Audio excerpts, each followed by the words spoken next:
Assalamualaikum warahmatullahi wabarakatuh. Alhamdulillahirabbil alamin wassalatu wassalamu ala asyrafil anbiya wal mursalin nabiyina Muhammadin wa alihi wa sahbihi wa man tabi'ahum bi ihsanin ila yaumiddin. Asyhadu an la ilaha illallah wahdahu la syarikalah wa asyhadu anna Muhammadan abduhu wa rasuluh.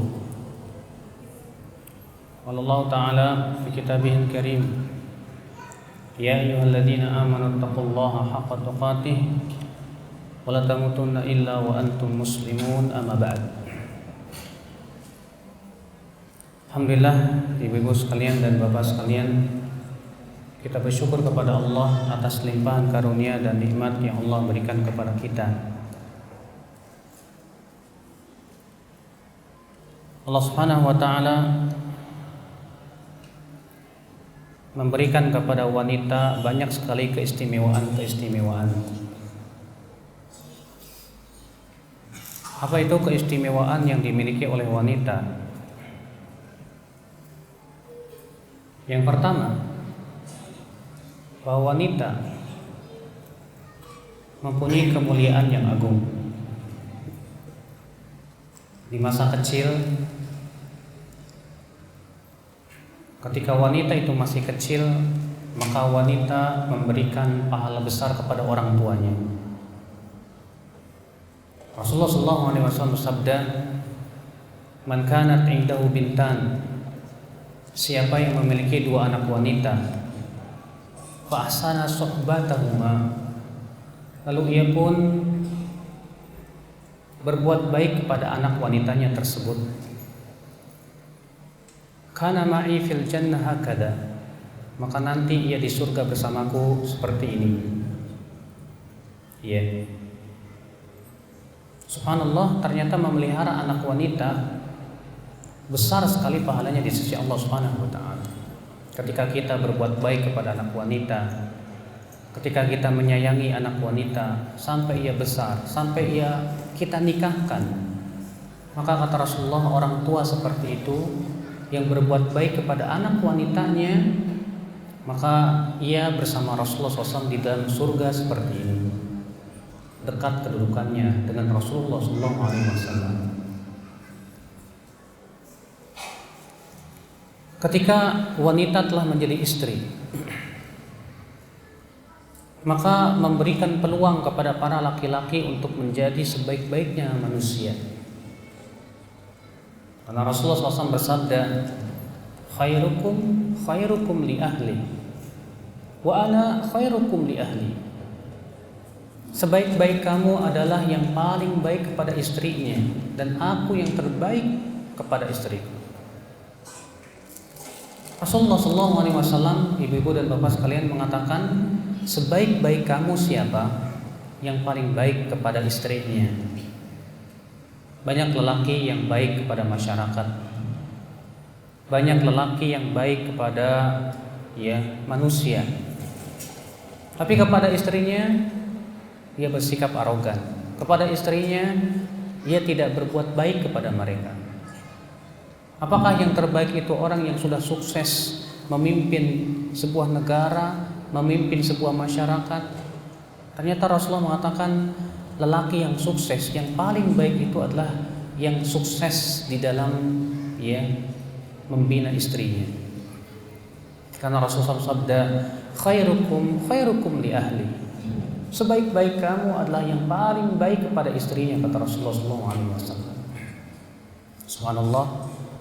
Pembaca, rupanya wanita di saat ia menjadi seorang istri memberikan peluang yang besar bagi seorang laki-laki untuk menjadi manusia yang terbaik.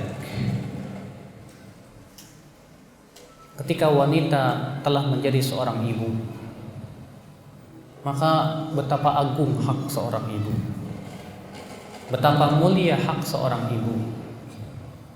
Bahkan Al-Quran mengkhususkan ayat untuk berbakti kepada ibu kita. Ada seorang sahabat bertanya kepada Rasulullah SAW. Kata sahabat tadi, ya Rasulullah, man ahaqqun nas bi husni sahabati? Wahai Rasulullah, siapa yang paling berhak untuk aku pergauli dengan baik, hai Rasulullah? Kata Rasulullah, ummuk, ibumu. Tsumma man, kemudian siapa ya Rasulullah? Kata Rasulullah, ummuk, ibumu. Tsumma man, kemudian siapa ya Rasulullah? Kata Rasulullah, ummuk, ibumu. Tsumma man ya Rasulullah, kemudian siapa ya Rasulullah? Kata Rasulullah, abuka, bapakmu. Ternyata hak ibu 3 kali lipat lebih besar daripada hak ayah. Kemuliaan seorang ibu 3 kali lipat lebih besar daripada seorang suami. Haknya begitu agung. Iya. Maka dari itulah betapa mulianya wanita. Namun banyak wanita tidak menyadari akan kemuliaan dirinya. Namun banyak wanita yang lebih senang mencampakkan dirinya kepada kehinaan. Dia tidak sadar bahwa wanita itu makhluk yang dimuliakan oleh Allah Subhanahu wa taala. Kemudian ibu-ibu dan bapak sekalian, di antara kemuliaan dan keistimewaan makhluk yang namanya wanita, ternyata wanita itu mudah masuk surga, mudah masuk neraka. Bagaimana tidak? Bagaimana dikatakan bahwa seorang wanita mudah masuk surga? Coba dengarkan sebuah hadis yang dikeluarkan Imam Ibnu Hibban, dan hadis ini sahih, bahwa Rasulullah SAW bersabda, "Idza shallatil mar'atu khamsaha wa shama syahraha." Apabila seorang wanita salat 5 waktunya, wa shama syahraha, dan ia pun berpuasa Ramadan, wa hafizat farjaha, dan ia pun menjaga kemaluannya, wa ata'at ba'laha, dan ia pun menaati suaminya, qila laha, akan dikatakan kepada wanita ini, udkhulil jannah min abwabil jannati haitsu syi'ti. Akan dikatakan kepada wanita ini, silakan kamu masuk surga dari pintu mana yang kamu mau, terserah. Mudah.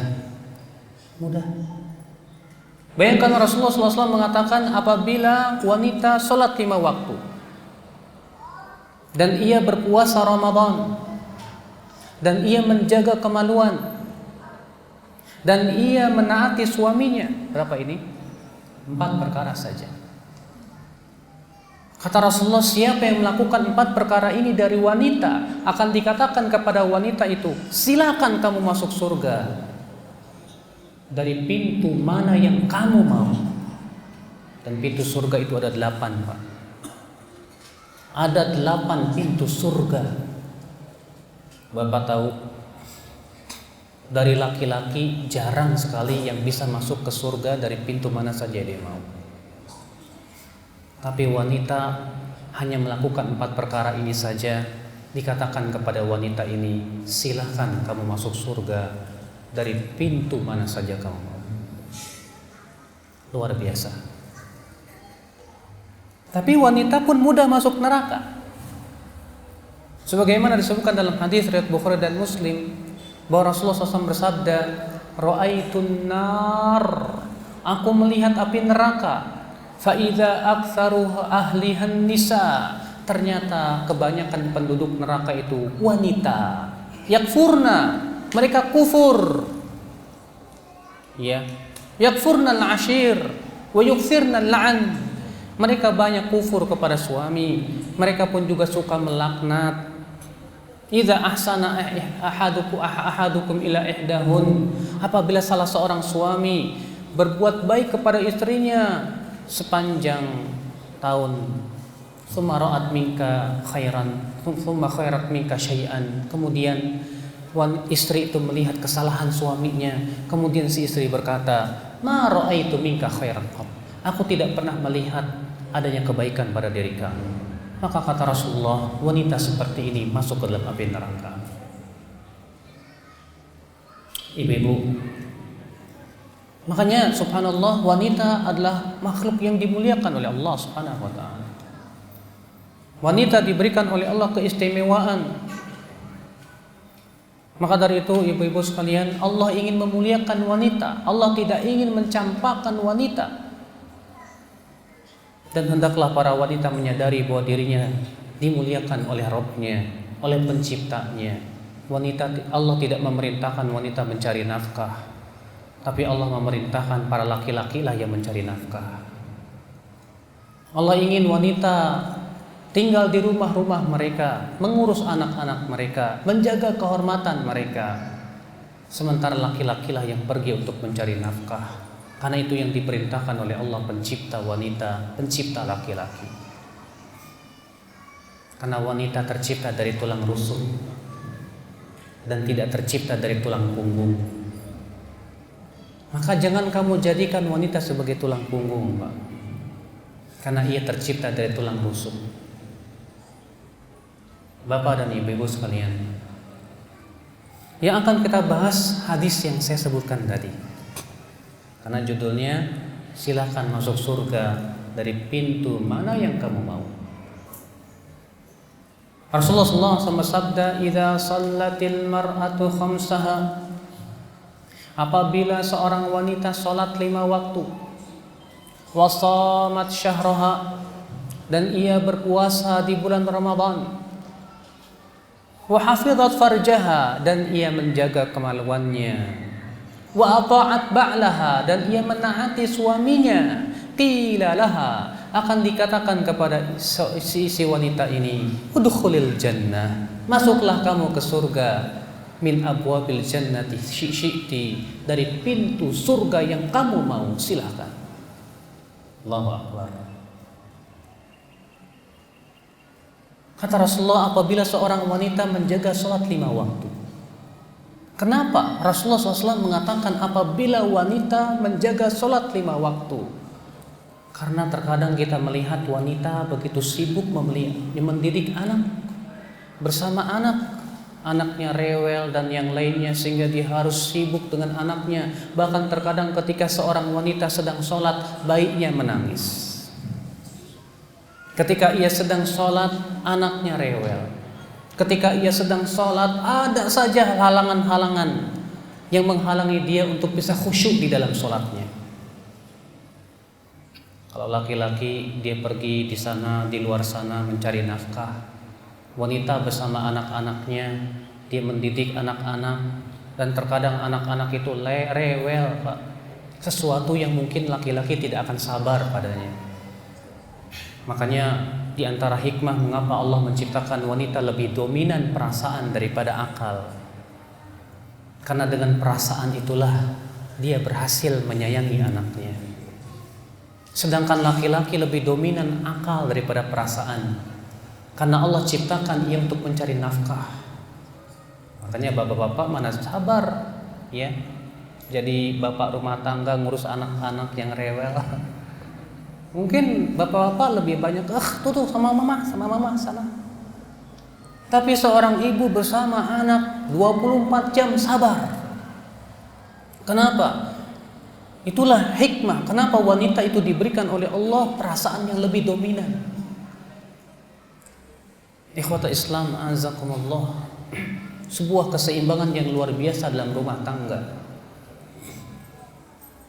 Idza shallatil mar'atu khamsaha, apabila wanita berhasil memelihara sholat 5 waktunya, yang tentunya sholat 5 waktu di sini berusaha ia melakukan yang pertama, melakukan waktunya yang paling utama.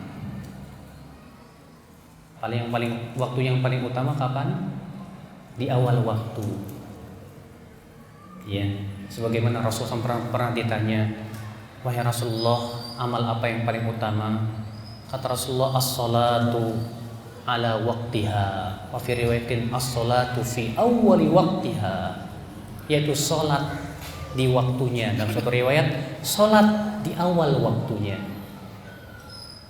Maka si wanita ini berusaha untuk bagaimana mendapatkan waktu yang paling utama di awal waktu. Kesibukan ia untuk memasak, kesibukan ia untuk mendidik anak, tetap ia berusaha menjaga bagaimana dia bisa mendapatkan awal waktu yang paling utama. Itu menunjukkan wanita ini bersungguh-sungguh di dalam menjaga perintah Rabb-Nya. Yang kedua, si wanita ini semaksimal mungkin untuk menjaga kekhusyuannya. Walaupun tentunya kekhusyuan itu memang bukan syarat sah sholat. Iya.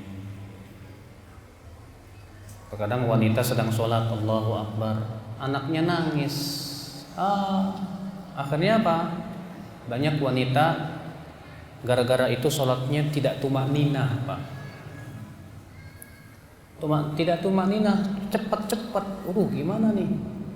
Karena apa? Nggak bisa khusyuk. Anaknya nangis, sehingga dia harus segera selesai. Akibatnya apa? Dia lupa kepada rukun sholat. Apa itu? Tumakninah. Padahal tumakninah itu rukun sholat, bukan? Rukun sholat. Disebutkan dalam hadis Nabi SAW yang diriwayatkan oleh Bukhari dan Muslim, bahwa ada seorang laki-laki masuk ke dalam masjid, lalu ia sholat dengan cepatnya dengan tanpa tumakninah. Kemudian ia pun datang kepada Rasulullah dan berucap, Assalamualaikum ya Rasulullah.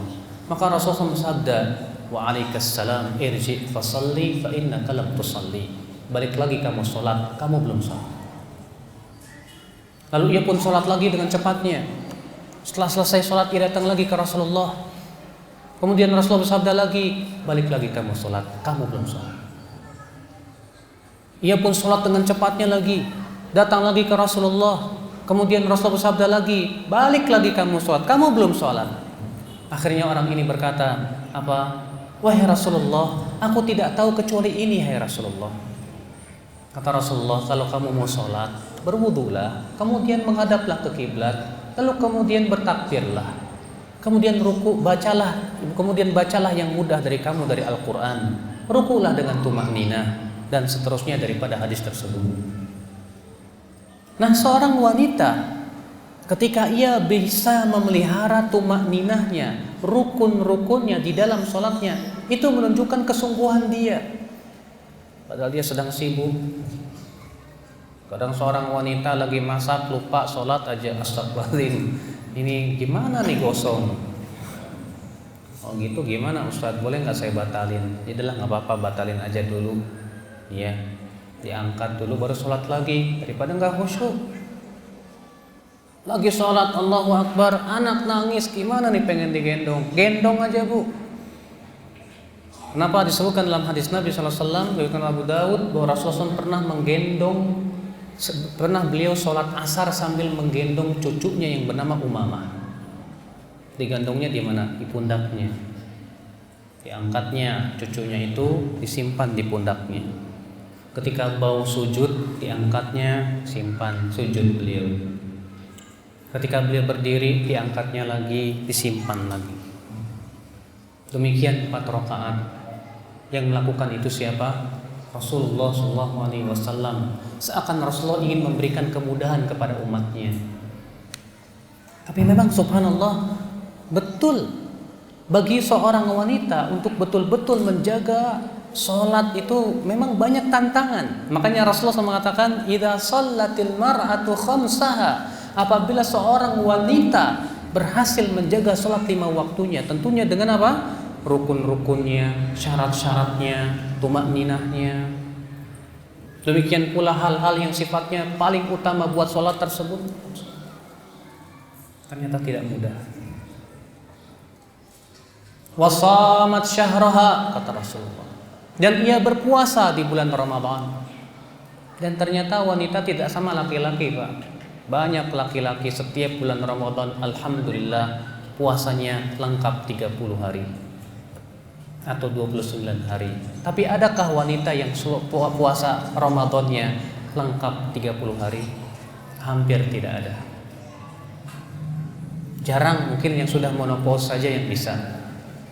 Adapun yang masih haid, bagaimana ia bisa menyempurnakan puasa Ramadan? Mau tidak mau akhirnya apa? Dia harus mengqadha puasa. Dan mengqadha itu tidak mudah, Pak. Iya. Tapi ketika si wanita ini betul-betul memperhatikan Ketika ia tidak berpuasa berapa hari, kemudian setelah Ramadan ia qadha. Berapa banyak wanita-wanita tidak peduli dengan qadha-nya. Saya sering ada seorang wanita datang ke saya dan berkata, "Ustadz, alhamdulillah saya baru ngaji setahun ini.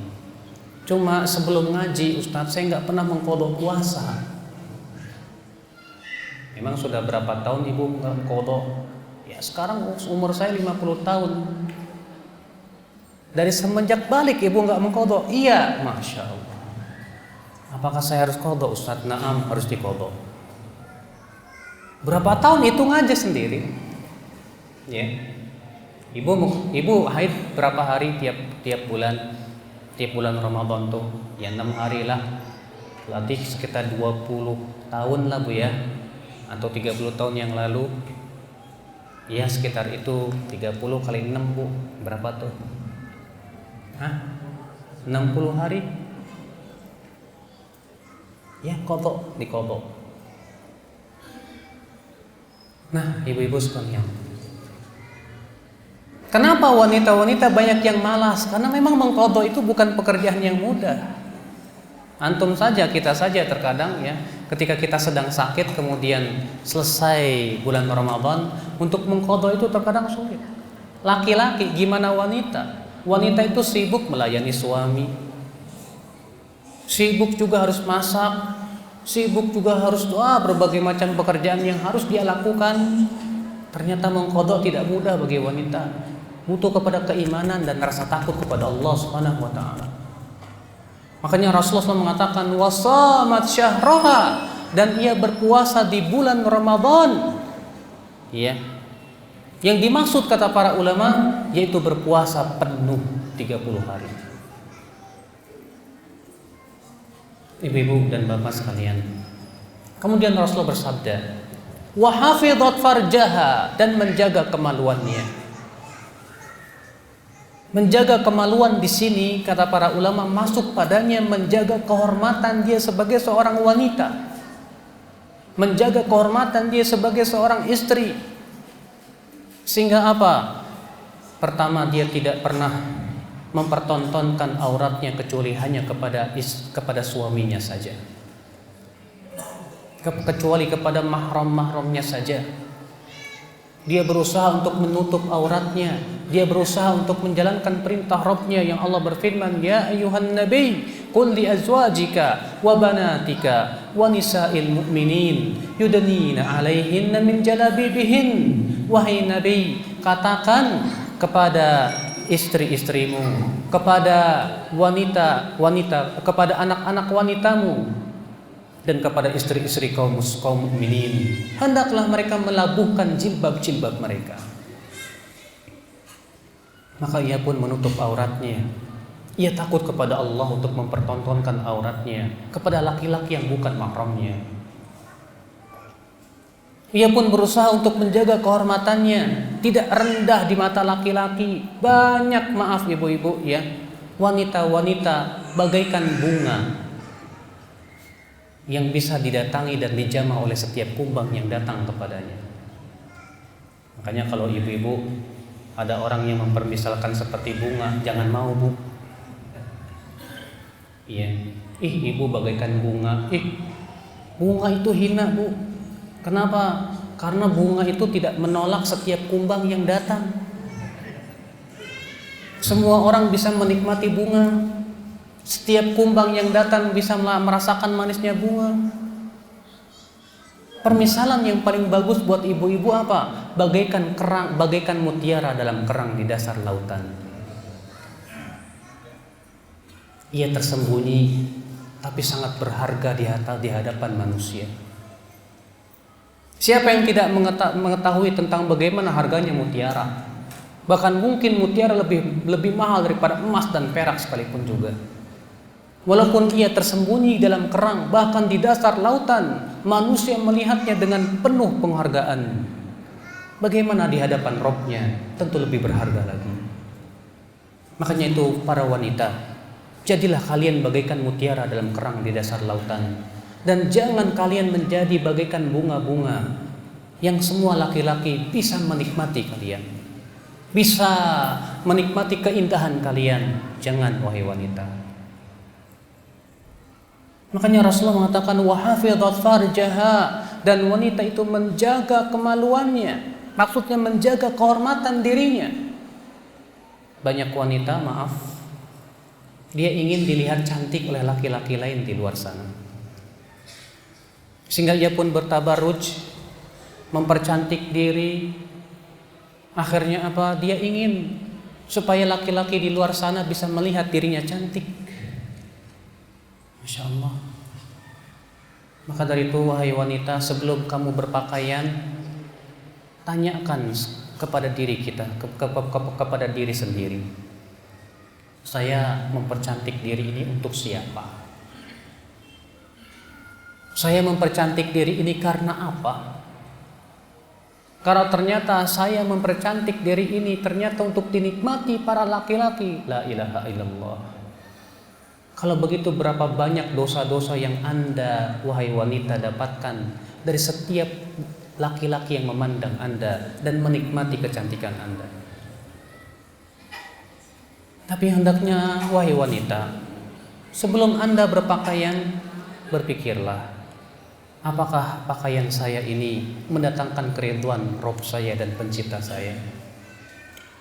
Kecantikan saya hanya untuk suami saya. Itu yang diperintahkan oleh Allah Rabbul Izzati wal Jalalah.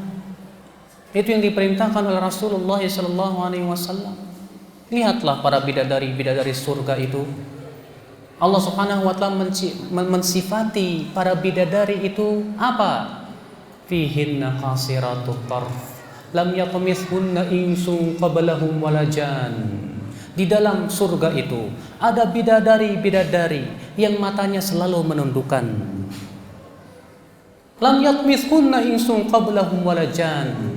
Dia tidak pernah disentuh oleh siapapun laki-laki, baik manusia maupun jin. Sifat bidadari surga tak pernah disentuh oleh siapapun laki-laki. Lihatlah Maryam bintu Imran. Siapa yang tidak pernah kita mendengar Maryam bintu Imran, wanita terbaik di dunia, yang Rasulullah mengatakan bahwa sebaik-baiknya wanita di dunia Maryam bintu Imran. Ternyata Allah mensifati Maryam bagaimana? Ketika malaikat Jibril datang kepada Maryam berbentuk laki-laki. Ya. Malaikat Jibril datang kepada Maryam dan berbentuk laki-laki, sementara Maryam berada dalam tempat ibadahnya. Apa kata Maryam? A'udzu birrahmani minka in kunta taqiyya. Aku berlindung kepada Allah Ar-Rahman dari kamu jika kamu lelaki yang bertakwa.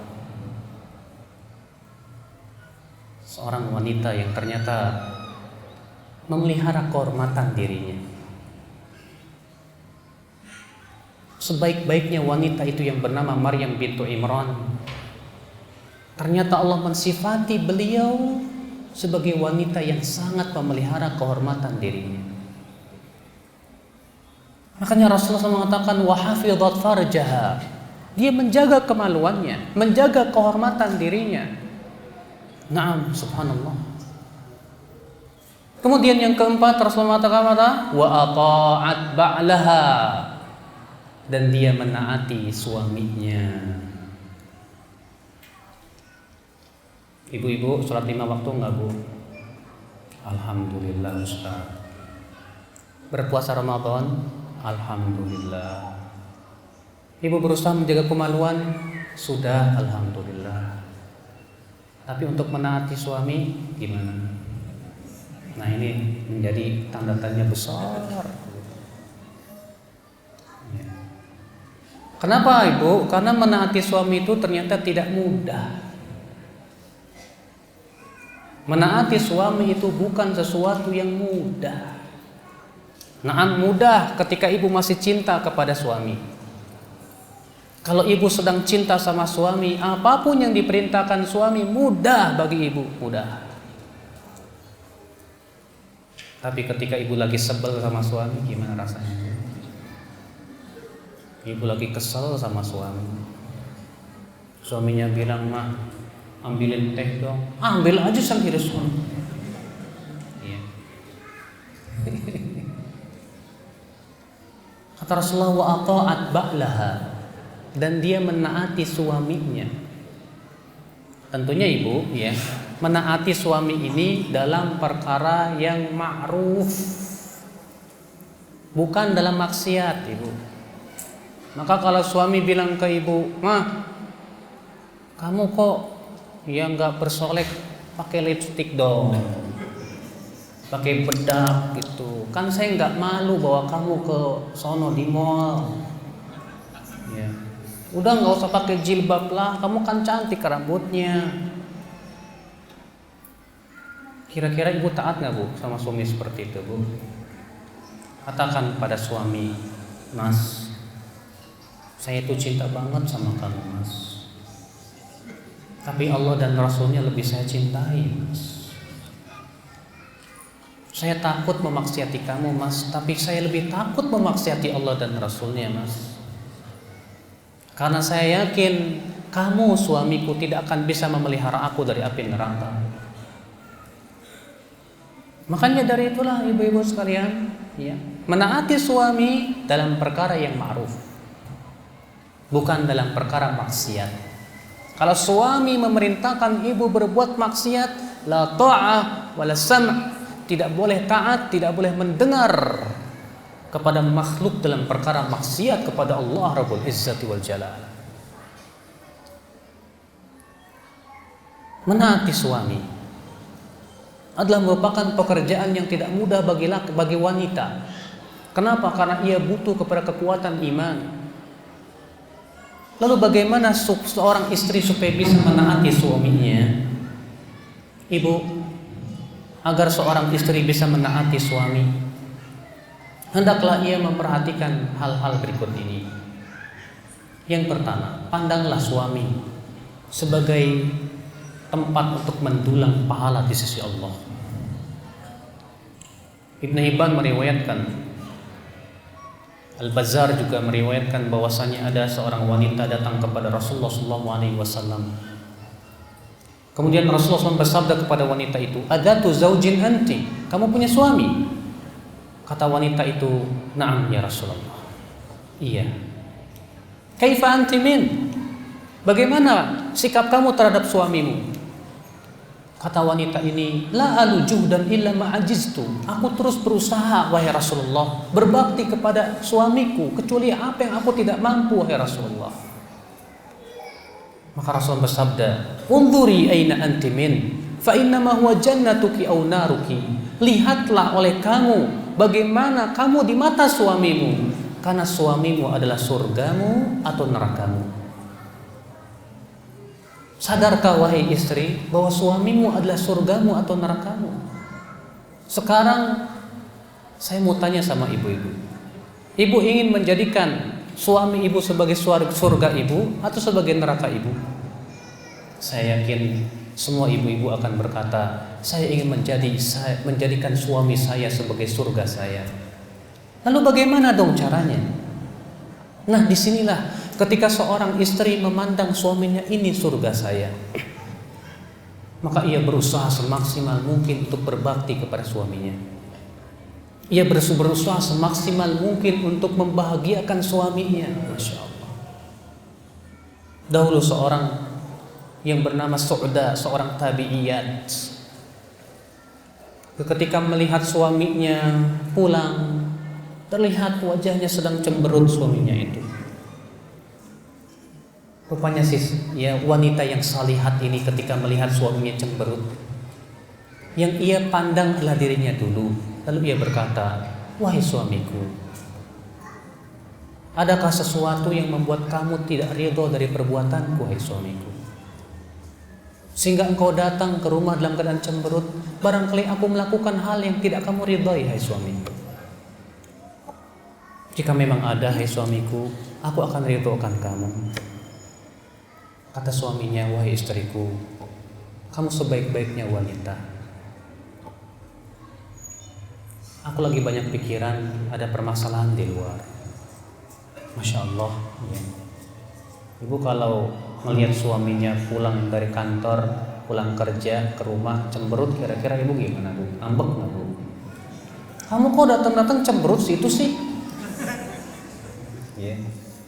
Sementara ya tabi'iyat ini ketika melihat suaminya pulang cemberut, yang dia pikirkan mungkin saya melakukan, mungkin saya yang menjadi sumber dia cemberut. Ada apa? Mungkin ada perbuatan saya membuat dia cemberut. Dia khawatir kalau suaminya marah kepada dirinya karena itu kemurkaan Rabbnya. Dia tahu bahwasanya suaminya adalah surganya. Maka wanita ini yang bernama Su'dah berkata kepada suaminya, "Hei suamiku, apakah di sana ada perbuatan-perbuatanku yang membuat kamu tidak ridha?" Subhanallah. Maka ibu pandanglah suami ibu sebagai sarana untuk meraih surga ibu, karena ia adalah surgamu atau nerakamu, kata Rasulullah SAW. Yang kedua ibu, supaya ibu ya bisa menaati suami, ikhlaslah. Sebagai seorang istri butuh keikhlasan ibu. Berapa banyak wanita yang tidak ikhlas ketika melayani suaminya. Di saat ia mendapatkan sikap suaminya agak acuh pada dirinya, langsung ia pun berkata kepada suaminya, "Kamu itu mas, saya sudah capek berbakti sama kamu, tapi kenapa kamu kok sikapmu seperti itu?" Ketika suaminya berbuat maksiat, dia berpikir, saya tidak perlu lagi untuk menaati dia karena ia berbuat maksiat kepada Allah. Padahal wahai istri, tahukah kalian Fir'aun beristri seorang penduduk surga. Istrinya Fir'aun itu penduduk surga, namanya Asia. Bagaimana Asia sebagai seorang istri yang mempunyai suami lelaki yang paling buruk di dunia, suami yang sangat sombong di muka bumi, suami yang mengatakan bahwa dirinya Tuhan, suami yang sangat kejam sebagai seorang raja.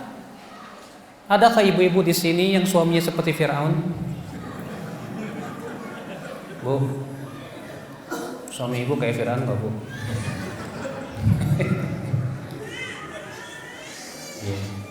Tapi subhanallah ibu lihat Asia istri Fir'aun, luar biasa sabarnya menghadapi suami yang bernama Fir'aun itu. Makanya ibu bersyukurlah belum dikasih seperti Fir'aun ibu. Ikhlas menghadapi suami ibu, tetap berbakti walaupun suami ibu berbuat maksiat kepada Allah. Karena maksiat suami untuk dirinya, jangan sampai ibu balas dengan maksiat ibu kepada suami. Berharaplah pahala dari sisi Allah yang besar. Ketika ibu menaati suami ibu, yang ibu pikirkan adalah surga, yang ibu pikirkan ridho Allah Rabbul Izzati wal Jalalah. Saya menaatimu mas karena Allah, bukan karena ingin mendapatkan keridhoanmu mas. Subhanallah, betapa indahnya keikhlasan. Karena orang yang ikhlas itu akan diberikan istiqomah dan kekuatan. Sedangkan orang yang tidak ikhlas, sulit ia untuk mempunyai kekuatan dan istiqomah di atas kehidupan ini. Ibu-ibu dan bapak sekalian, yang ketiga, agar ibu bisa menaati suami, hendaklah ibu punya sifat sabar. Banyak istri ketika disebut sabar, selalu jawabannya apa? Ustadz, apa enggak ada kata lain selain sabar? Dan itu sering. Ada istri datang nelpon, Ustadz, suami saya ini suka mukul dan yang lainnya. Saya bilang ke dia, ibu memang mau cerai sama suami? Enggak. Ya sabar. Apa enggak ada lain Ustadz selain kata sabar? Saya tanya ke Ustadz Fulan, jawabannya cuma itu terus, sabar. Saya katakan subhanallah, seakan-akan sabar tidak ada manfaatnya di dunia ini. Subhanallah, seakan-akan ayat yang menyebutkan tentang kesabaran tidak ada manfaatnya kalau begitu. Ketika Allah mengatakan, ya ayyuhalladzina amanu sabiru wasabiru warabiru wattaqullaha la'allakum tuflihun. Hai orang-orang yang beriman, sabarlah dan kuatkan kesabaran kalian. Berjagalah di tapal batas dan bertakwalah kamu kepada Allah agar kamu beruntung, kata Allah. Seakan ayat Allah yang berbunyi innallaha ma'as sabirin, sesungguhnya Allah bersama orang-orang yang sabar. Seakan ayat itu tak ada gunanya lagi. Seakan firman Allah wasta'inu bis sabri was shalah, minta bantuanlah dengan sabar dan salat. Seakan ayat itu sudah tak ada gunanya lagi. Adakah sesuatu ibu yang lebih besar, lebih luas pemberian yang Allah berikan kepada hamba dari kesabaran? Bukankah Rasulullah SAW mengatakan, wa ma u'tiya ahadun ata'an khairan wa awsa'a minas sabar. Tidaklah seorang hamba diberikan oleh Allah pemberian yang lebih baik dan lebih luas dari kesabaran. Latih seorang wanita ketika Allah berikan kepadanya kesabaran yang luar biasa, latih diberikan oleh Allah sesuatu yang terbaik dan yang paling luas yang Allah berikan kepada dia. Memang sabar itu panas, ibu. Makanya Rasulullah mengatakan as-sabru diyaun. Sabar itu bagaikan sinar mentari. Siapa di antara kita-kita yang berdiri di bawah teriknya matahari, saya yakin kepanasan. Rasulullah mengatakan sabar itu bagaikan sinar mentari. Sinar mentari itu panas tapi manfaatnya Masya Allah. Sinar matahari itu panas tapi semua manusia butuh kepada mentari. Sinar matahari itu panas tapi subhanallah bagaimana sinarnya memberikan cahaya ke dalam kehidupan manusia. Itulah sabar. Makanya ibu jangan marah kalau saya katakan sabarlah ibu. Karena sabar di dunia bermanfaat, sedangkan sabar di neraka sudah tidak ada manfaatnya lagi. Allah berfirman islauha fasbiru aw la tasbiru sawa'un alaikum. Allah berfirman kepada penduduk api neraka, rasakanlah panasnya neraka. Kamu sabar atau kamu tidak sabar, sama saja buat kamu. Di neraka sudah tidak ada manfaatnya lagi kesabaran, sedangkan di dunia masih ada kemanfaatnya. Lebih baik sabar sebentar di dunia daripada sabar di mana? Di neraka.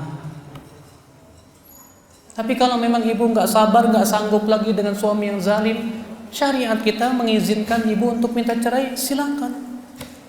Untuk khulu silakan, karena itu udzur syar'i. Nah, ibu, ya, semoga Allah memberkahi ibu sekalian. Agar ibu bisa menaati suami, maka sabarlah menghadapi kekurangan suami. Jangan sampai ibu memfokuskan yang ibu pikirkan dari suami kesalahan dia. Sebab ketika ibu lebih memfokuskan kesalahan dan kekurangan yang ada pada suami ibu, saya yakin ibu akan buruk niatnya. Coba dengarkan perkataan Al-Imam Ibnu Qayyim rahimahullah dalam kitab Miftah Daris Sa'adah. Beliau mengatakan al-fikru aslu kulli khairin wa aslu kulli syarr. Pikiran itu asal segala kebaikan dan asal segala keburukan. Kenapa? Dari pikiran akan turun ke niat. Dari pikiran berubah menjadi niat. Dari niat berubah menjadi perbuatan. Coba saja ketika ibu memikirkan kesalahan suami, dipikirkan oleh ibu, kesal nggak bu? Kesal. Kalau ibu sudah kesal, ada niat apa bu kepada suami? Banyak niat-niat yang buruk.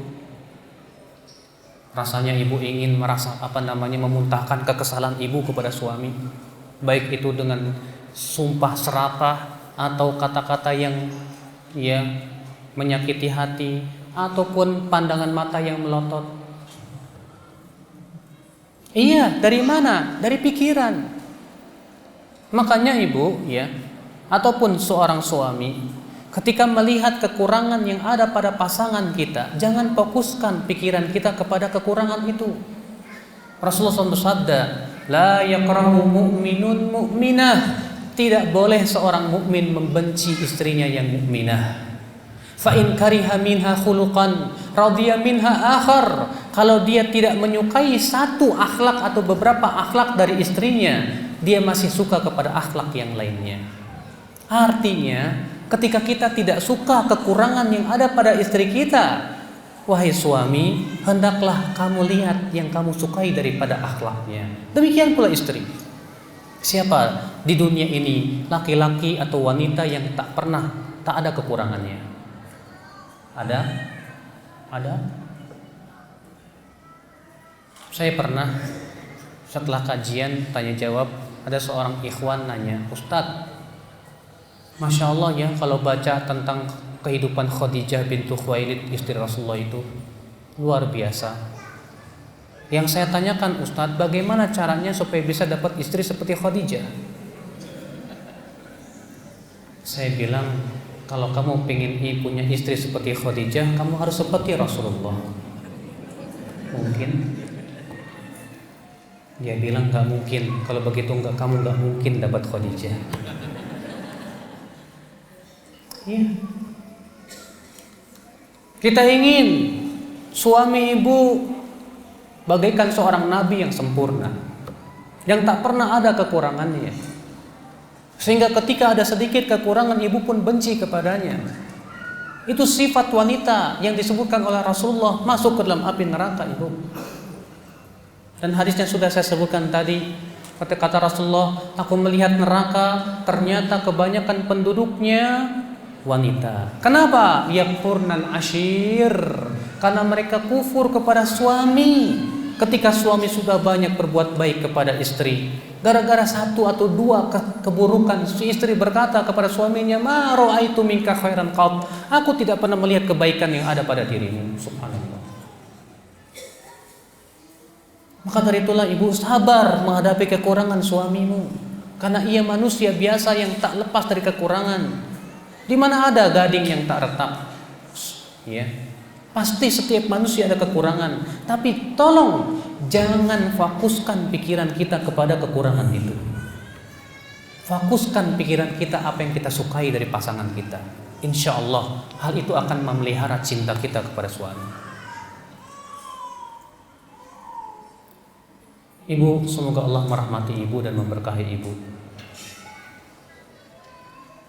Menaati suami perkara yang merupakan jihadnya para wanita, karena tak mudah. Ia butuh kekuatan iman, ketakwaan dan keikhlasan. Maka dari itulah ibu, yang ibu bisa lakukan adalah berusaha untuk memelihara cinta ibu kepada suami ibu. Peliharalah cinta ibu kepada suami. Karena cinta itu insya Allah yang akan memudahkan ibu untuk menaati suami. Tapi ketika cinta ibu kepada suami kurang, sulit. Sudah saya sebutkan tadi, di antara perkara yang bisa mengurangi rasa cinta apa? Fokus memikirkan kekurangan suami. Apalagi yang bisa membuat ibu berkurang cinta ibu kepada suami? Ibu mikirin laki-laki lain. Mana mungkin Ustadz, mungkin. Apalagi kalau ibu main Facebook. Apalagi kalau ibu main Twitter atau yang lainnya, ternyata di sana ada laki-laki bekas pacar ibu waktu SMA. Rupanya cinta kembali bersemi di hati. Dan itu kejadian, Pak. Ya, kejadian. Seorang akhwat, Masya Allah, udah lama ngaji. Gara-gara dia main Facebook, dibeliin sama suaminya HP, main Facebook. Pokoknya ketemu dengan teman-temannya dahulu. Makanya sibuk main Facebook, janjian sama teman-temannya ketemu lagi. Reuni katanya. Lama-lama rupanya ketemu lagi sama pacarnya waktu dulu. Akhirnya pas suaminya dicuekin. Sampai suaminya datang ke saya dan bilang, Ustadz, istri saya kok berubah total. Semenjak kapan? Kata saya. Semenjak saya belikan HP. Salah kamu. Coba periksa di HP-nya. Barangkali ada laki-laki di hatinya. Rupanya si suami benar. Diam-diam dia periksa HP-nya istrinya. Benar. Dia bilang lagi ke saya, benar Ustaz, kan suara sas, ente juga yang salah. Ya. Kabarnya sudah cerai mereka. Dan istrinya sekarang sudah buka jilbab. Gara-gara apa Pak? Media rupanya. Siapa di antara di dunia ini wanita yang berkata, saya bisa menjamin iman saya tidak akan copot? Siapa di dunia ini yang bisa mengatakan, saya bisa menjamin saya tidak akan sesat? Tidak mungkin Pak. Para nabi saja khawatir dirinya sesat.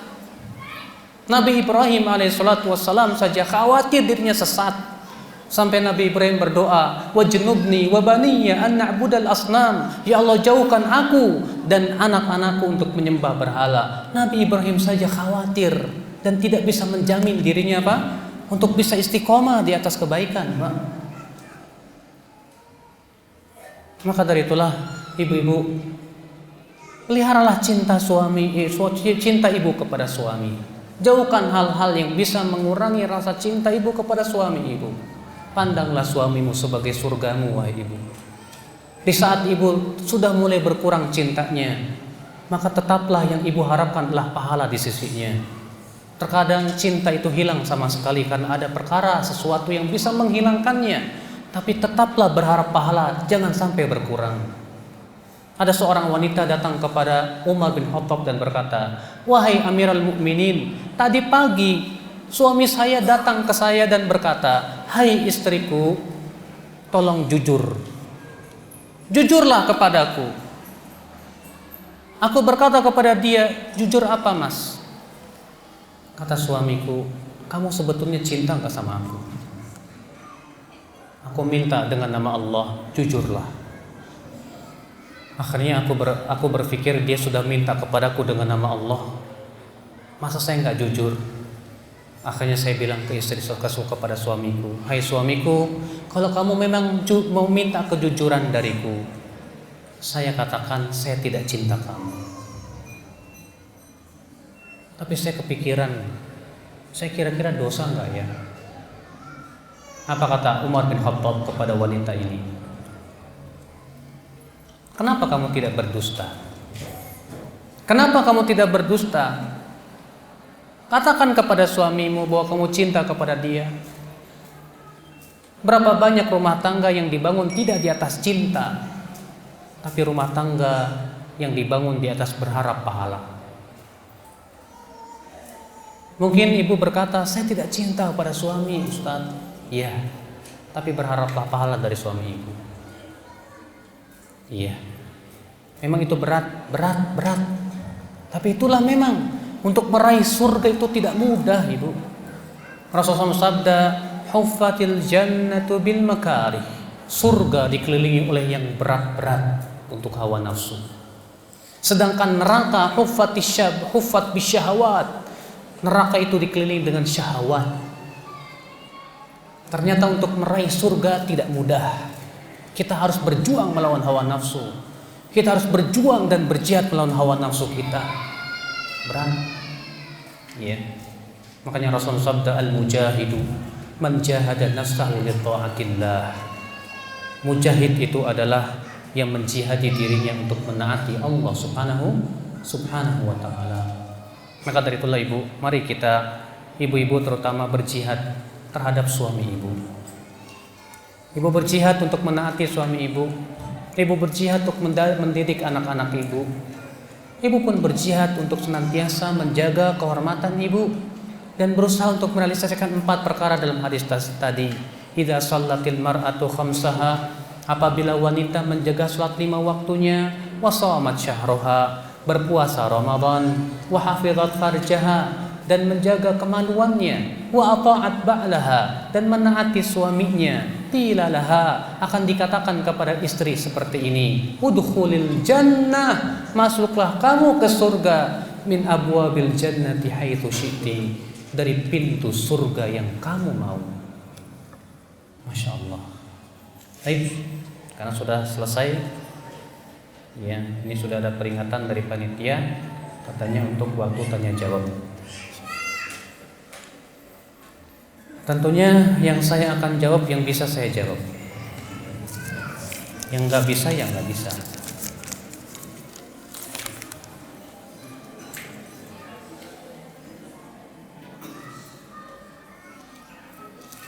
Assalamualaikum. Waalaikumsalam warahmatullahi wabarakatuh. Bagaimana hukumnya apabila seorang istri sedang kesal sama suaminya, Ustadz? Karena sang suami melakukan kesalahan. Sang istri tersebut mendiamkan suaminya, tapi suaminya ikut diam pula. Sedangkan kalau sang suami yang kesal sama istri, Allah akan melaknat sang istri sampai suami meridhoinya. Bagaimana hukumnya dengan kejadian di atas, Pak Ustadz? Apakah suami juga dilaknat atau berdosa, Pak Ustadz? Suami berdosa kalau ia zalim kepada istrinya. Suami berdosa bila ia zalim kepada istrinya. Dan suami yang berbuat kesalahan hendaknya minta maaf kepada istrinya, karena itu konsekuensi sebagai wanita, seorang suami yang baik kepada istrinya. Tapi kalau ibu lagi kesal melihat kesalahan suami, ibu jangan dibalas dengan kesalahan ibu kepada suami. Saya katakan ibu kesal lumrah. Karena istri-istri Nabi juga pernah kesal sama Nabi. Bahkan di antara istri Nabi ada yang tidak mau ngajak bicara Rasulullah sebulan lamanya. Ada. Saya tidak perlu ceritakan. Tapi itu lumrah. Kewajiban suami seharusnya bersabar menghadapi istri seperti itu. Tapi itulah kalau memang kenyataannya suami saya tidak seperti Rasulullah, Ustadz. Baik, kalau begitu berharaplah pahala kepada Allah dan berpikir, ibu. Kata para ulama, ketaatan semakin berat semakin besar pahalanya. Ketika ibu menaati suami di saat ibu sedang cinta dan mudah, pahalanya nggak sebesar ketika ibu kesal sama dia. Tapi ketika ibu sedang kesal dan ibu berusaha lawan dan berusaha ibu menaati suami, disitulah pahalanya bahkan berkali-kali lipat dibandingkan ketika ibu cinta. Kenapa? Karena al-masyaqqah, ya, al-ajru biqadril masyaqqah, karena pahala itu sesuai dengan berat atau tidaknya suatu perbuatan. Semakin besar keberatannya, semakin besar pula pahalanya. Kalau ibu sadar itu, insya Allah bagi ibu itu mudah. Tapi saya yakin di dunia ini tidak akan ada wanita yang tidak kesal ketika melihat suaminya berbuat salah. Namun sebaik-baiknya wanita adalah yang bisa memanage kekesalannya. Jangan sampai menimbulkan maksiat kepada suami dan mendatangkan murka Allah kepada dirinya. Ibu memang lagi kesal, kemudian ibu diamkan suami. Akhirnya suami pun diam sama ibu. Segeralah ibu berpikir, ya, kalau saya diam, suami saya marah gara-gara kesalahan suami, dia kan berbuat dosa, dia menanggung dosa. Masa saya mau balas dengan dosa saya kepada suami? Kalau begitu saya bersama-sama berbuat dosa dong. Wah, jangan sampai seperti itu. Udahlah, itu kan kesalahan suami, dosa buat dia. Yang terpenting bagaimana Allah ridho kepada saya. Enggak apa-apa lah, Bu. Ibu berkata kepada suami, Mas, ya, maafkan saya yang mendiamkan Mas. Terkadang seorang istri perlu mengajari suami. Kenapa? Karena banyak suami tidak sadar kalau dirinya salah. Maka si istri yang cerdaslah yang berusaha untuk mengajari suami. Caranya bagaimana? Tidak harus dengan kata-kata, tapi dengan perbuatan. Iya. Banyak ibu, maaf, terkadang banyak laki-laki sifatnya kayak cewek. Iya. Kenapa? Segala sesuatu diukur dengan perasaan. Seorang laki-laki harusnya kan diberikan oleh Allah kelebihan seorang laki-laki dengan apa? Akal. Tapi ada jenis laki-laki yang dia sifatnya kayak perempuan. Jadi segala sesuatu dia sikapi dengan perasaan, bukan dengan akal pikiran.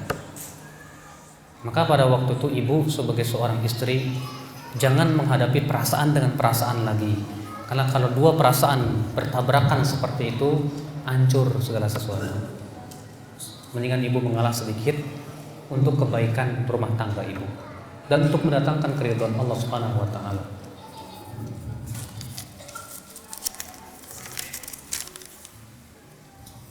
Ibu mertua memberikan cincin kepada calon menantu sebagai bukti atau tanda bahwa telah dikhitbah, agar sebagai tanda untuk tidak bisa lagi dilamar orang. Menurut Ustadz bagaimana itu? Kata Rasulullah, wala yakhtubu ala khitbati akhih. Tidak boleh seorang laki-laki melamar wanita yang sudah dilamar orang, kalau si wanita itu sudah menyatakan dirinya setuju dan mau. Kalau ada laki-laki melamar wanita dan wanita itu mengatakan iya, saya mau, maka pada waktu itu tidak boleh ada lagi laki-laki lain yang melamar wanita tersebut, karena dilarang oleh Rasulullah Sallallahu Alaihi Wasallam. Beda kalau si wanita ini masih bingung, gimana kamu mau nggak? Masih bingung, wah, terima apa enggak ya? Tahu-tahu datang laki-laki yang kedua, ternyata lebih ganteng, boleh kata para ulama. Berdasarkan hadis bahwa ada seorang wanita yang bernama Fatimah datang kepada Rasulullah dan berkata, wahai Rasulullah, ada dua laki-laki yang melamar saya. Siapa itu? Muawiyah dan Abu Jaham. Saya bingung mana yang harus saya terima. Kata Rasulullah, adapun Muawiyah fasa'luk, dia fakir, nggak punya duit. Adapun Abu Jaham, dia suka mukul, tapi nikahlah dengan Usama bin Zaid. Di sini Rasulullah menawarkan laki-laki yang ketiga, padahal wanita ini sudah dilamar dua laki-laki. Kata para ulama, kenapa Rasulullah membolehkan? Karena wanita ini belum memberikan jawaban. Adapun kalau si wanita sudah memberikan jawaban dan berkata, iya, tidak boleh ada laki-laki lain yang melamar dia. Iya. Itu dilarang oleh Rasulullah Sallallahu Alaihi Wasallam.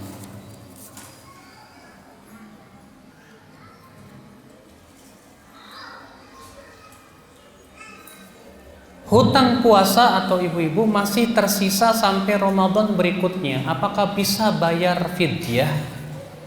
Ikhtilaf para ulama. Kalau ada orang yang belum sempat membayar puasa di tahun itu sampai datang Ramadan berikutnya, apakah ada kewajiban membayar fidyah atau tidak? Sebagian ulama mengatakan ada wajib bayar fidyah.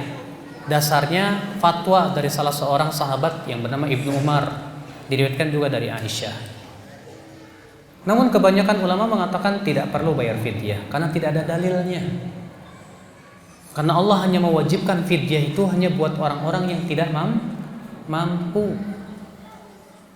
Ya. Adapun orang yang tidak sempat untuk berpuasa kemudian dia mengqadha, Allah tidak pernah menambahkan dengan fidyah. Allah hanya mengatakan wa in kuntum Allah mengatakan faman kana minkum maridan aw ala safarin fa iddatun min ayyamin ukhra. Siapa di antara kalian yang sakit atau safar, hendaklah ia mengqadha di waktu yang lain. Allah hanya mengatakan qadha dan tidak ada fidyah. Sedangkan untuk mewajibkan sesuatu butuh dalil dan tidak ada dalil. Maka dari itulah cukup mengqadha saja.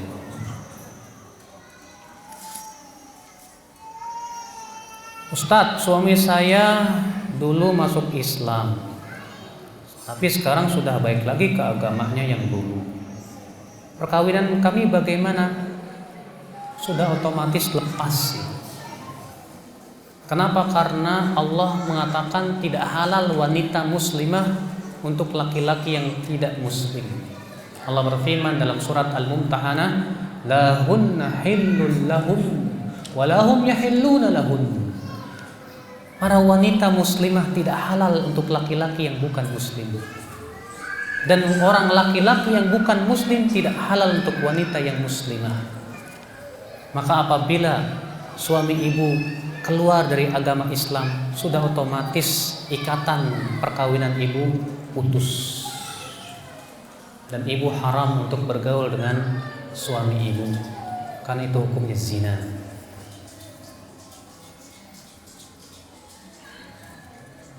Jadi gimana dong?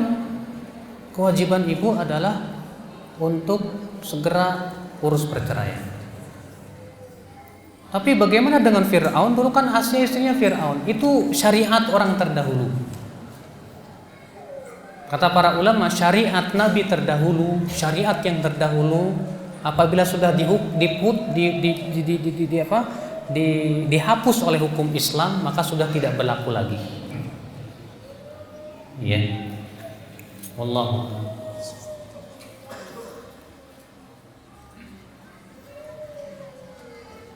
Bagaimana hukum cadar untuk wanita?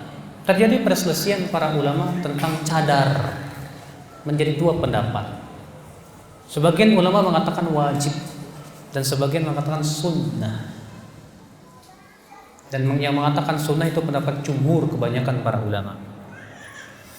Mereka yang mewajibkan dasarnya bahwa pertama ayat jilbab, di mana Allah mengatakan Ya ayuhan Nabi, katakan wahai Nabi, katakan kepada istri-istrimu, anak wanitamu dan kaum mukminat, hendaklah mereka melabuhkan jilbab-jilbab mereka. Kata mereka, ada sebuah riwayat yang mengatakan dahulu para sahabiat ketika turun ayat ini, mereka keluar dalam keadaan memakai pakaian kemudian tidak terlihat kecuali matanya saja satu. Namun riwayat ini didhaifkan oleh Syekh Al-Albani rahimahullah, tidak sahih. Mereka lagi juga berdalil dengan kias. Kaki wanita aurat. Kalau kaki saja aurat, apalagi wajah, kata mereka. Sebab wajah lebih memfitnah daripada kaki. Antum ketika nazar melihat wajah paling kaki. Wajah lebih memfitnah daripada kaki, katanya. Kalau kaki saja harus ditutup, apalagi wajah. Itu dalil mereka. Di Indonesia ini yang mewajibkan cadar pendiri Nahdlatul Ulama, pendiri NU, yaitu Kiai Haji Hashim Al-Asy'ari. Beliau keras sekali dalam masalah cadar. Bahkan pengikutnya sampai hari ini yang setia sama beliau mewajibkan cadar. Di Bogor itu ada pesantren khusus NU, pesantren NU Pak, tapi bercadar semuanya. Ketika kita tanya kenapa kamu bercadar, karena Kiai Haji Hashim Asy'ari mewajibkan cadar. Ternyata ulama Indonesia sendiri yang sudah jauh-jauh hari sudah mewajibkan.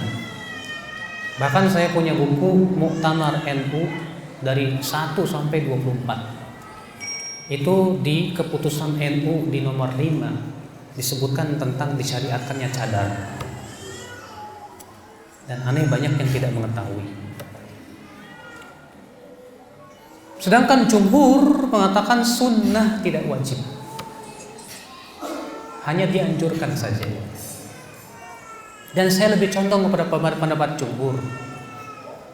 Kenapa? Karena ada dalil-dalil yang menunjukkan kepada hal itu. Di antaranya hadis Asma bint Abu Bakar, bahwa Asma suatu ketika pernah keluar rumah dengan memakai pakaian tipis. Lalu kata Rasulullah, hai Asma, wanita kalau sudah balik tidak boleh terlihat dari tubuhnya kecuali ini dan ini, kecuali wajah dan telapak tangan. Demikian pula hadis bahwasanya Rasulullah dan Bilal pernah berkhutbah di hari raya.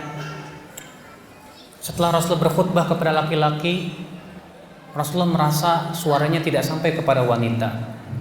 Datanglah Rasulullah kepada wanita dan Rasulullah menyuruh para wanita untuk sedekah. Kata Bilal, lalu datanglah seorang wanita yang pipinya kemerahan, sambil ia pun melemparkan kalungnya. Bilal mengatakan pipinya kemerahan. Berarti wanita ini nggak pakai cadar. Demikian pula hadis-hadis yang lain. Saya lebih condong kepada pendapat bahwa cadar tidak wajib. Tapi alhamdulillah istri saya bercadar. Kenapa? Karena sunnah itu bukan untuk ditinggalkan. Kalau memang ibu-ibu nggak mau pakai cadar ya silahkan. Tapi kalau dilakukan itu bagus. Tapi jangan sama sekali diidentikan cadar itu teroris. Ya. Awas yang bercadar teroris. Tuh, kalau begitu istri-istri Nabi teroris semua dong. Istri-istri Nabi semuanya bercadar. Ya. Kalau begitu Kiai Haji Hashim Asy'ari, pendiri NU, teroris. Beliau ya bahkan mengatakan lebih ekstrim lagi, wajib wanita yang membuka wajahnya dosa, kata Kiai Haji Hashim Asy'ari. Bagaimana dengan itu? Makanya hal seperti ini jangan diidentikan dengan gerakan-gerakan radikal. Yang salah bukan cadarnya, Ibu. Yang salah bukan jenggotnya, yang salah itu orangnya kalau dia radikal. Iya. Banyak sekarang kaum muslimin dikit-dikit awas teroris. Hanya karena apa? Berjenggot. Waktu saya ke bandara sama teman saya berjenggot, waktu ada ibu bilang, awas ISIS. Gara-gara jenggot. Gimana coba kalau Rasulullah masih hidup di zaman sekarang? ISIS juga kali itu. Karena kan jenggot itu kan syariatnya para nabi. Semua nabi berjenggot. Kenapa harus diidentikan dengan sebuah kelompok tertentu dengan tanpa hujah? Iya. Makanya kita sedikit cerdaslah dalam masalah ini, ya. Untuk menimbang segala sesuatu ya dengan keilmuan. Ketika sholat dan tawaf, apakah tetap disyariatkan memakai cadar? Ketika sholat hendaknya dibuka, karena Rasulullah melarang seseorang sholat mutalathima, dalam keadaan menutup apa? Wajah. Demikian pula ketika haji dan umroh, Rasulullah pun juga bersabda, wala tantaqibil mar'atu, dan janganlah wanita pakai cadar di saat umroh ihram. Bahkan di suatu saat Rasul sedang naik unta, naik keledai, dia membonceng siapa? Fadl bin Abbas. Dan Fadl bin Abbas ini laki-laki yang sangat ganteng sekali. Ternyata lewatlah seorang wanita yang cantik. Ternyata wanita itu melihat kepada Fadl pun melihat kepada wanita itu. Lalu kemudian Rasulullah memegang pipi Fadl sambil ditengokkan ke sebelah sana. Iya. Seperti itu. Dan hadis ini juga menunjukkan bahwa wanita yang sedang ihram tidak boleh pakai apa? Cadar. Khusus ketika sedang ihram.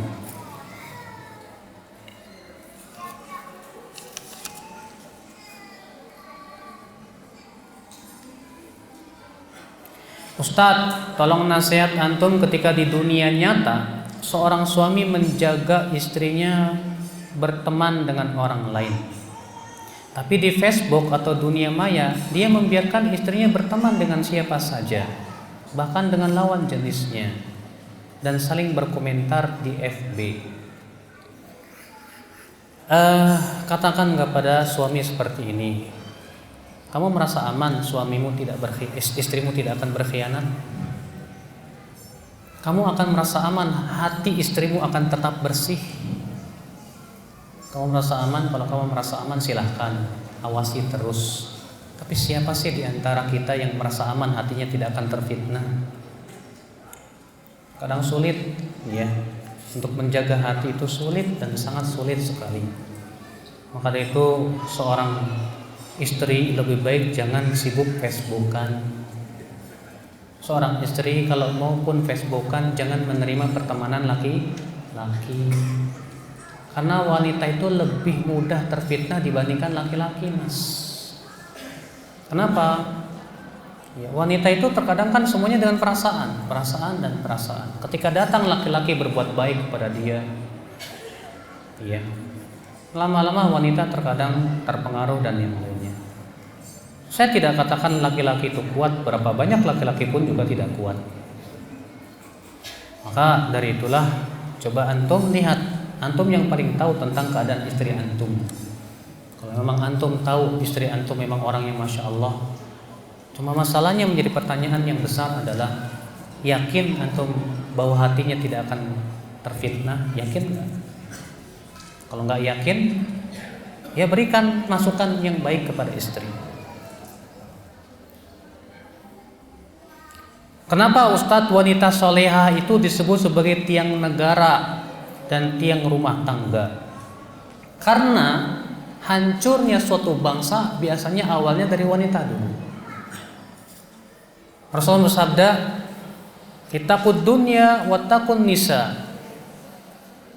Hati-hatilah kalian kepada dunia dan terhadap wanita. Fa inna awwala fitnati bani Israil kanat fin nisa. Karena awal kerusakan Bani Israel itu asalnya dari wanita. Makanya ibu, kalau kita melihat bagaimana orang-orang yang benci kepada Islam itu ingin menghancurkan Islam, yang mereka pikirkan bagaimana merusak wanita-wanita mereka. Bagaimana caranya wanita muslimah keluar rumah mempertontonkan aurat-aurat mereka. Sebab dengan seperti itu hancur dan mudah menghancurkan para pemuda. Mudah sekali. Banu Israel hancur kata Rasulullah, awal kehancurannya itu dari wanitanya. Tapi kalau wanitanya itu luar biasa, maka negara itu kuat. Kenapa? Karena wanita yang hebat mencetak generasi yang hebat. Dia yang mendidik anak-anaknya supaya menjadi hebat, yang kuat keimanannya, kuat ketakwaannya, kuat kejujurannya. Iya, tapi ketika wanita itu lemah, wanita itu tidak bertakwa lagi kepada Allah, wanita itu rusak, yang muncul anak-anak yang seperti ibunya, tidak bisa mendidik anak, akhirnya pun dandannya kayak ibunya. Itu yang kita lihat di masyarakat. Ya, walaupun memang laki-laki pun punya peran, tapi wanita, ya kata Rasulullah, awal pertama kali rusaknya suatu bangsa itu dari wanita.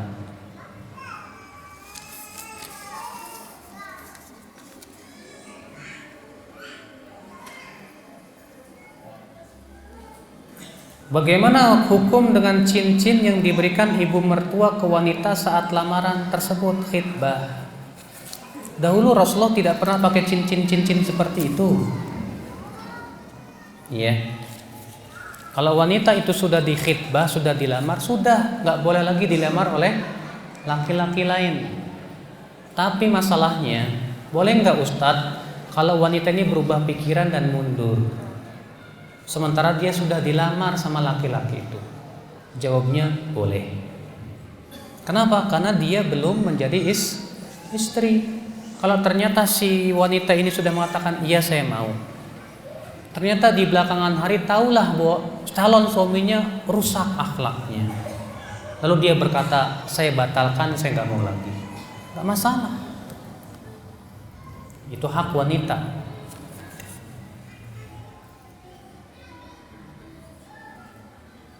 Bagaimana kalau suaminya ahli maksiat walaupun bertanggung jawab pada istri, apa yang harus dilakukan? Ustadz kadang merasa malu pada tetangga.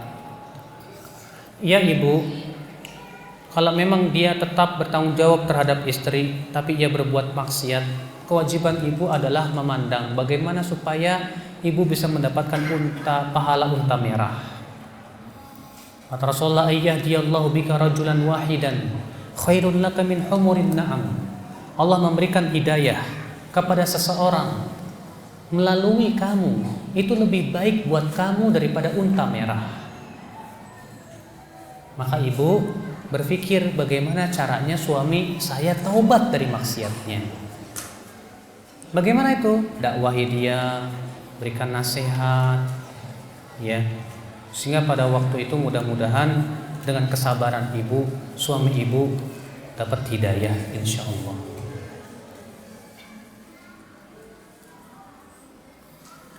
Setelah nazar, apa ada jangka waktu bagi wanita untuk menunggu jawaban dari laki-laki, sedangkan laki-laki nggak memberikan jawaban? Gimana tuh Ustaz, dalam jangka waktu yang lama? Kalau memang dia tidak memberikan jawaban, berarti si laki-laki ini masih 50-50. Di saat itu wanita masih boleh untuk menerima lamaran lain, boleh. Karena ini masalahnya dalam keadaan meragukan, ini laki-laki gimana sih? Udah nador tapi kok nggak ada jawaban juga, mau apa enggak, mau maju apa enggak gitu kan. Ya. Maka tegesin sama laki-laki itu, "Akhi, gimana nih? Mau maju apa enggak?" "Nanti ukhti, saya mau mikir lagi."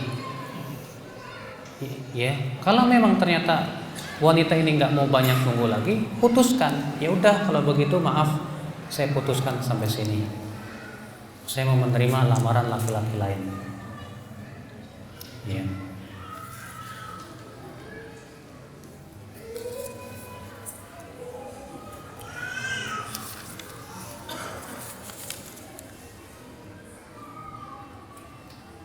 Bagaimana hukumnya seorang istri yang memasang fotonya sendiri sebagai profil di media sosial? Itu artinya wanita ini berkata, "Lihat saya cantik kan?" Iya, kalau nggak seperti itu nggak mungkin dong dia pasang. Pastilah seorang wanita yang memasang fotonya di media sosial itu ada tujuan seperti itu. Mau tidak? Iya. Jujur aja deh, kalau dia katakan enggak kok, enggak, dusta. Iya. Yang kedua, Ibu, di media sosial itu kan semua orang bisa lihat. Semua orang bisa apa? Menikmati. Jangan sampai wajah Ibu menjadi wajah pasaran yang bisa dinikmati setiap laki-laki yang ada di dunia maya sana. Sementara di dunia maya itu ada yang macam-macam lah. Maka apakah Ibu ridho dinikmati oleh setiap laki-laki hanya karena Ibu mempertontonkan kecantikan Ibu di dunia maya? Cukuplah Ibu, Allah menganggap Ibu cantik udah cukup deh. Gak perlu Ibu mengharapkan disebut cantik sama orang lain, gak perlu. Cukuplah saya cantik di mata Allah, alhamdulillah. Iya, itu sebaik-baiknya ketakwaan kepada Allah Subhanahu wa taala. Apakah sudah tidak ada pertanyaan lagi? Mudah-mudahan saya baru menikah dan saya masih kuliah, Ustadz. Kami hubungan jarak jauh karena saya kuliah di luar kota. Namun karena kesibukan suami yang tidak bisa meninggalkan pekerjaannya, saya disuruh balik. Ada pertentangan di dalam hati, namun suami butuh saya. Saya akhirnya safar untuk balik tanpa mahram. Bagaimana hukumnya, Ustadz? Pertama, suami yang bertanggung jawab tidak akan membiarkan istrinya pergi tanpa mahram. Ada seorang laki-laki datang ke Rasulullah dan berkata, "Ya Rasulullah, aku diwajibkan oleh engkau untuk ikut perang, sementara istriku pergi haji sendirian. Bagaimana?" Kata Rasulullah, "Kalau gitu kamu pulang, jangan ikut jangan ikut perang, tapi temanilah istrimu." Sampai-sampai suami ini disuruh mau membatalkan kewajiban demi untuk apa? Menemani istrinya. Maka apalagi suami nggak masalah izin nggak kerja dulu sehari 2 hari demi untuk menemani istrinya. Dan seorang istri wajib untuk lebih mementingkan suaminya daripada kuliahnya. Kenapa? Karena suami itu segala-galanya, Ibu. Surga atau neraka, Ibu. Taruhan, Ibu. Sementara kuliah itu tidak jamin masuk surga. Ibu sendirian di kuliahan, suami sendirian di kerjaan. Ya. Ini suami istri apa ya?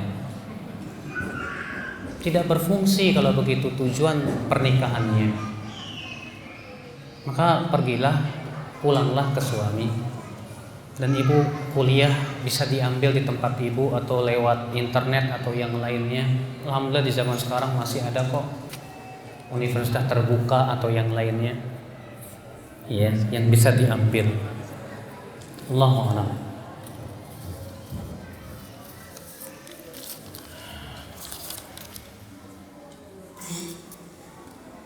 Baik, kayaknya sudah nggak ada lagi. Ini saja yang bisa sampaikan pada pagi hari ini atau sore hari ini. Mudah-mudahan yang saya sampaikan bermanfaat, terutama buat saya pribadi dan buat ya jamaah sekalian. Subhanakallah bihamdika, asyhadu an la ilaha illa anta, astaghfiruka wa atubu ilaik. Assalamualaikum warahmatullahi wabarakatuh.